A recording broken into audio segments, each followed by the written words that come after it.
اعوذ باللہ من الشیطان الرجیم سورۃ الکوثر بسم اللہ الرحمن الرحیم انا بے شک ہم نے اعطیناک عطا کی ہم نے آپ کو الکوثر کوثر. یہ انا کا جو ہے نا، یہ ایک تو ہوتا ہے انا جس کا معنی ہوتا ہے بے شک، اور اس کے آگے جو الف کے ساتھ جو مد لگا ہوا ہے گا یہ ہم کا صیغہ ہے گا. جیسے ہم ربنا بولتے ہیں گے تو ربنا میں آخر میں نون الف نہ لگا ہوتا ہے گا، وہ ہم کے لیے استعمال ہوتا ہے گا، وی کے لیے. تو یہاں پہ انا کا جو نون ایک اور اس کا نون جو ہے مدغم ہو کے مل کر ایک ساتھ آ رہا ہے گا. انا بے شک ہم نے اعطیناک عطا کی ہم نے آپ کو. اس میں جو لفظ اصل روٹ ورڈ ہے وہ عطا ہے، عطا یوتی، لیکن اعطینا نون الف نا جو ہے اس میں وہی کھڑے کے ساتھ شو کیا جا رہا ہے گا. اعطینا مطلب عطا کی ہم نے. اگر یہاں تک دیکھیں تو خالی اس کا مطلب ہوگا عطا کی ہم نے، اگر کاف نہ ہو اور کاف آگے لگا ہوا تو اس کا مطلب ہے آپ کو. عطا کی ہم نے آپ کو الکوثر کوثر. کوثر سے مراد جو ہے مختلف مفسرین کی رائے کے مطابق اصل میں کوثر کا مطلب تو یہ ہوتا ہے گا کہ بہت زیادہ خیر جس کا اندازہ نہ لگایا جا سکے. تو مختلف مفسرین نے مختلف رائے دی ہیں اس کے بارے میں. اس کو حوض کوثر بھی مراد لیا گیا ہے جو کہ میدان حشر میں ہوگا، اور اس سے حضور اکرم صلی اللہ علیہ وسلم اپنے امت کی پیاسوں کو سیراب فرمائیں گے. اور اس سے مراد قرآن مجید بھی لیا گیا گا، کیونکہ قرآن مجید کے ذریعے بھی اللہ تعالیٰ نے نبی کریم صلی اللہ علیہ وسلم کو قرآن مجید نازل فرمایا، اور آپ صلی اللہ علیہ وسلم کا معجزہ آئے گا، قیامت تک رہے گا اور اس سے بہت خیر پھیلے گا.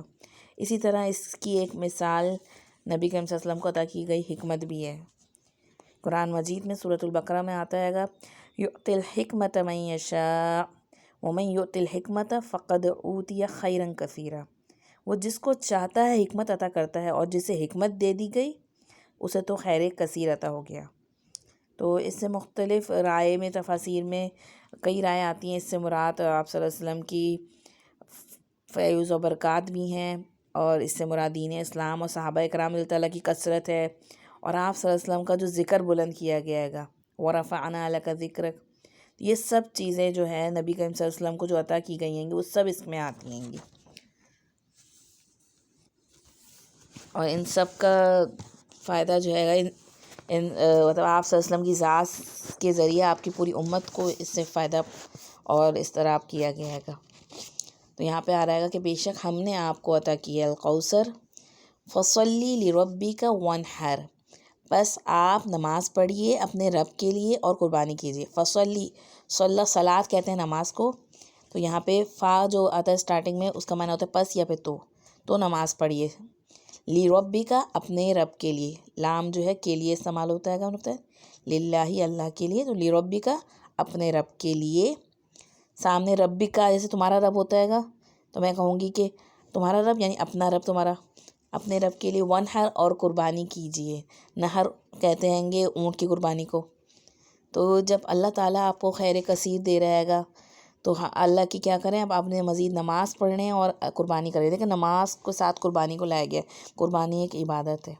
ہم نے پچھلی صورت میں بھی پڑھا تھا سورۃ النصر میں کہ جب اللہ تعالیٰ کی طرف سے فتح مل رہی ہے گی تو اب آپ کیا کریں، آپ تسبیح بیان کریں اور استغفاری کثرت کریں. اور یہاں پہ بھی آپ صلی اللہ علیہ وسلم کو جب نعمت کا بتایا جا رہا ہے کہ کوثر عطا کی جا رہی تو آپ نماز میں پڑھیں اور ساتھ ساتھ قربانی کریں. تو یاد رکھیں قربانی ایک عبادت ہے اور اللہ کے سوا کسی اور کے لیے قربانی نہیں کی جا سکتی. اللہ تعالیٰ نے جو مخلوق دابۃ الارض کی شکل میں انسانوں کے لیے جو مویشی اتارے ہیں گے تو اسے اللہ ہی کے نام پہ قربان کیا جا سکتا ہے گا.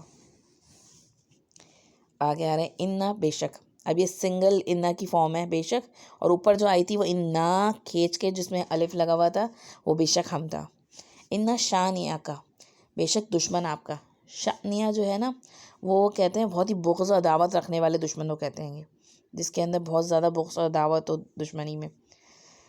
ہوا الابتر، وہی جڑ کٹا ہے. ہوا کا مطلب وہ ہوتا ہے گا یعنی آپ کا جو دشمن ہے وہی ابتر جڑ کٹا. ابتر کہتے ہیں کسی چیز کو کاٹ دینا. اہل عرب جو ہے دم کٹے جانور کو ابتر کہتے تھے. تو یہاں پہ مشرکین مکہ کی طرف اشارہ کیا گیا ہے کہ جنہوں نے نبی کریم صلی اللہ علیہ وسلم کی شان میں گستاخی کرتے ہوئے معاذ اللہ کہا کہ آپ صلی اللہ علیہ وسلم کی تو نرینہ اولاد ہی نہیں رہی، تو اب آپ صلی اللہ علیہ وسلم کی نسل آگے چلے گی نہیں اور آپ کا کوئی نام لیوا باقی نہیں رہے گا۔ تو یہاں بتایا جا رہا ہے اللہ تعالیٰ کی طرف سے کہ بے شک آپ کا دشمن ہی جڑ کٹا ہے، آپ کے دشمن کے کوئی نام لیوا نہ رہے گا، کیونکہ آپ صلی اللہ علیہ وسلم کا تو اللہ تعالیٰ نے ذکر قیامت تک کے لیے بلند کر دیا ہے۔ اور رفعنا لک ذکرک، ہر جگہ دنیا میں جہاں اذان ہوتی ہے وہاں پر آپ صلی اللہ علیہ وسلم کا ذکر بلند ہوتا ہے گا۔